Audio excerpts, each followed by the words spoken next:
Manchester United are starting to look like a side that knows where it's going again. Ruben Amorim hasn't rebuilt them overnight, but beneath the scorelines, there's a clear shift, a recalibration of tempo, intent, and structure. 3 consecutive Premier League wins haven't just brought points, they've brought definition. Amorim's United play faster, more directly, with less hesitation and more conviction. The system remains his beloved 3-4-3, but its rhythm has changed. Sharper, vertical, and tailored to the brutality of English football. Rotation is constant, selection's flexible, yet a spine is quietly emerging. These are the 7 players Amorim appears unwilling to do without, his undroppables. There's something instantly convincing about Senne Lammens. The 23-year-old Belgian, signed on deadline day, was supposed to be a stopgap after Andre Onana's loan exit. Instead, he's become the foundation of Amorim's new order. Lammens doesn't overcomplicate the job. He catches what must be caught, clears what must be cleared, and speaks when silence would invite danger. His handling is authoritative, his timing off the line decisive. For a team that had turned goalkeeping into an existential crisis, his simplicity has been transformative. Crucially, Lammens' long distribution has changed how United attack. Amorim has abandoned sterile build-up for precision launches into the channels, and Lammens executes that command with remarkable accuracy. Against Liverpool, he attempted 45 long passes, nearly matching the entire opposition. His range gives United a release valve and turns defense into immediate offense. Old Trafford has warmed to him because he's doing what United fans value most, the fundamentals, done consistently and without fuss. If he continues like this, he could own the position for the rest of the season.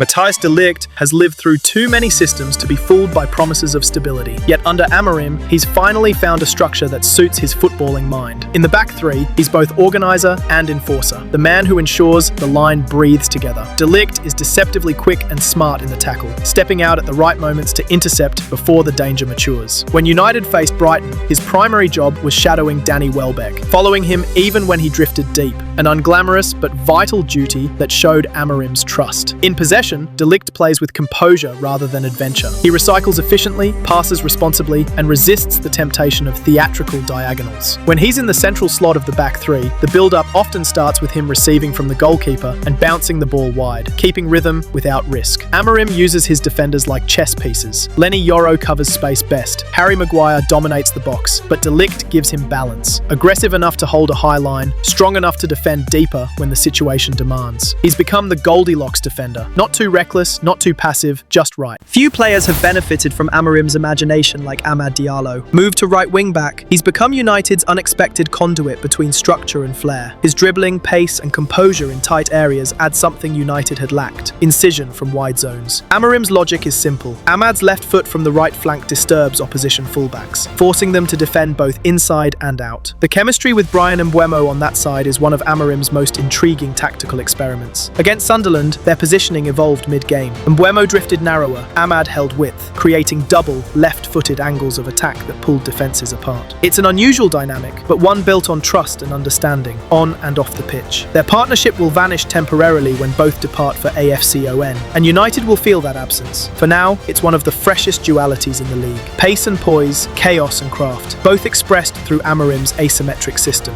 Bruno Fernandes remains United's emotional pulse. He doesn't fit perfectly into Amorim's geometry, but his personality fills the cracks. As captain, he's accepted a more box-to-box role this season. Less freedom, more running, more responsibility without the ball. It hasn't been his most productive start. The missed penalties prove he's human again, but what's changed is that United no longer need him to do everything. The load has been shared. Amorim has built mechanisms around Fernandes instead of expecting him to be the mechanism itself. He still dictates tempo, still surges into spaces few others see, but now within a system designed to support him. The chaos is controlled. Fernandes remains irreplaceable, not because he's perfect, but because United still feed off his will to make things happen. Casemiro's revival under Amorim is one of the quiet triumphs of this early season. Once written off as declining, the 33-year-old Brazilian has fought his way back into relevance with the sheer force of professionalism. He no longer patrols midfield alone. Amorim's shift to a 5-4-1 shape when out of possession protects him from isolation, allowing him to focus on what he still does best: intercept, anticipate, and launch. His long-range passing, always underrated, now triggers United's transitions. One sweeping ball from Casemiro can turn defense into attack in 3 seconds flat. Amorim values him not just as a destroyer, but as a tactical reference point. The manager often points to Casemiro's work rate as the standard others must meet. He sets the tempo of defensive effort and embodies the discipline Amorim demands. His contract runs until 2026, with an option for another year. But whether or not he stays beyond that, he's reclaimed his relevance. He remains United's best defensive midfielder, not a futuristic prototype, just a professional survivor who knows where to stand and when to strike. Bryan Mbeumo has made himself indispensable within weeks. His energy, intelligence, and precision